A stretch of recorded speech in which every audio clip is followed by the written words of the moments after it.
Alright, hi everyone. In this video, I'm going to be showing you 5 white cross example solves. This I average around like sub 9, so that means this video might be helpful to anyone around sub 8 to 15-20 seconds, around that speed category. So if you don't fall within this speed category, I don't think it'll be as useful to you. This video might not be that effective to you. However, you can stick around if you'd like. So without any further delay, let's just move into our first example solve. And so yeah, let's start. The scramble will be on screen. Okay. So I move to the white cross and I see a really good, easy cross. And I'm going to show you how exactly I track my first pair. So I'm going to choose to do these two, because if I'm not wrong, they're going to end up very nicely. In a very good easy insert, and I think I might find a way to influence this pair along with this. Okay, let me try. Okay, so I would actually do this. It's a risky move, but in an actual speed solve in a competition, I would do this. So I'd move this here under here, because I know that when I solve this, these two are going to be easy to solve. So that's a very good move to do. I've also noticed that I've shifted my F12 pair here, and when I solve these two, they will be connected here, and this will be inserted in its like rightful place, in its right place. And when I do an R2 to solve the cross, I would have to just solve these in a very standard way whilst making this pair. Okay. So these are just simple skills that you might pick up when trying to build your first two pairs, when trying to plan your first two pairs. Recently, I've just been able to do it, but just to stay safe, I would do only my first pair. And well, let's just go right into it. So I know that when I take this out and solve it in a very standard way, 3-move insert into the back left, and I would insert this as well. And I just got my first two pairs out of the way, which is a pretty optimal solution. In this situation, it's a really bad last two pairs. So really good first two, very bad last two. I'm not sure what I would do, but I'm pretty sure something along the lines of cube rotation, and just standard insert. I guess I would do something like that. It's not optimal, but it does the trick. Okay, so I'd solve my OLL. And in this situation, I'll solve my A-perm like this. Like, it's not, once again, I keep on locking up on this out, but usually I get it really smooth. So I would actually solve my A-perm like that. I don't like to do AUF after like A-perms and stuff, and I would not like to do a cube rotation in that situation, so it would be better just to do this. Yeah. So moving on to my next example solve. Scramble will once again be on the screen, and yeah. Okay. Okay, so this cross solution is not at all good, but I think we can work with it if we really try our hardest. So planning first pair would not be optimal in this situation because it's a really bad cross. Probably in these situations I'd go for yellow and stuff, but I'm doing white cross example solves. So first I would connect these two to solve them relative. So I know these are opposite, and I would solve them relative to their opposite like centers, because now I know when I do a D2, I would solve these three, but I would not do a D2 directly, as I know that this pair needs to be inserted into the bottom layer, and then I would solve my cross. And I have actually noticed while solving the cross, I've formed this. This was completely unplanned, and its edge is completely out of place. So I would not. This is not something that I've planned, even though it should be like I'm pretty good at planning X crosses and stuff. But yeah, but I saw this immediately, so that means I would directly do some keyhole over here. In this situation, I would take the risk of doing diag pairs because I know that I would get a decent case for these two. and a decent case with my last pair.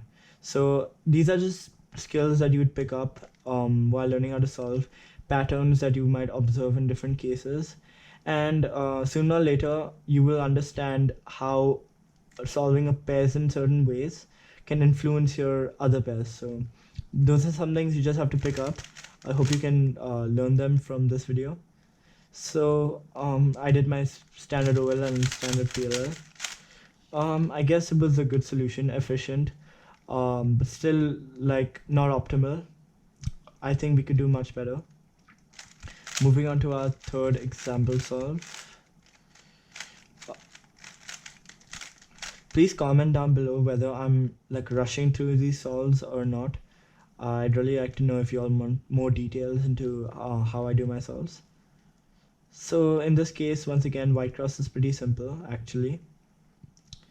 Nothing too complex in this, except first pair might not be the best in this situation, but we can once again try. So I'd like to track these two, and I know that they will end up, I think they will end up connected to each other. Or actually it might be optimal to do these two. Okay, I'll show you how. Because they're not an optimal solution, but it's good because it'll be I would not pause at all in between my cross and F12, and that's something I really think about all the time. It's not about I don't want to risk it.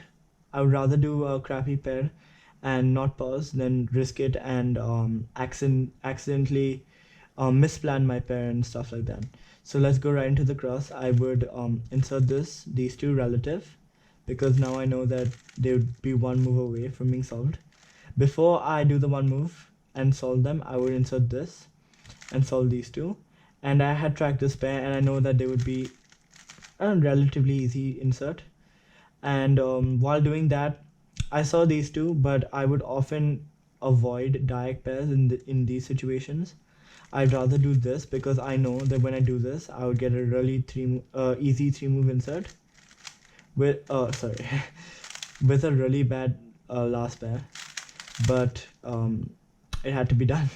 So I ended up with a pretty good last layer actually, because these are some things that I have learned to recognize over years of solving. I recognize there's a big block here. I know that would be something like a J-perm or something. And I know that when I do this, the pattern of a J-perm, if you look at it like this, there's a pattern to a J-perm. You know that there would be a block here, that this would be here and this would be here. But these are just some things that you learn over time. So I got a really easy last layer. That last layer would honestly be pauseless. It would be like really fast. Very efficient solution actually. Let's move onto our last solve. Scrambles on screen once again, and this is very pleasing. This is gonna be a very pleasing solution. I would do yellow, but I'll have to do white for this video once again. So this is gonna be like a very direct solution. Nothing too crazy about the solution. I know that this pair will be in a very easy case, and because this is like a 4-move cross. So I'd do a D, directly connect these two, and I'd bring this down, connect, and I'll do an F and a B prime at the same time. I knew that this would be in this situation, so I would just insert these directly, and I would do these two because I know that I would get a similar case with these. If you see, when I do these two, I get a similar case with these, and so that would be pauseless. And luckily we ended up with a really good last layer, and last pair and last layer actually, and I'll directly go into this OLL and a very good A-perm. Once again, this was an optimal solution, and I feel that was pretty good. I think that's about it for this video. Please comment down below if you would like more content regarding this. I know that some of you had asked for this. I would like to let you know that 4x4 walkthrough solve video is currently going to be upcoming, and I'm pretty excited for that because I've been practicing a lot of 4x4. So yeah, I just wanted to let you know that more content like this is upcoming. Please comment down below if you think I rushed this. I could definitely do a very in-depth video and a good analysis of solves and stuff like that. And please comment down below if you want color neutrality involved. Okay. So thanks. That's about it for this video. And please subscribe and like if you enjoyed the video.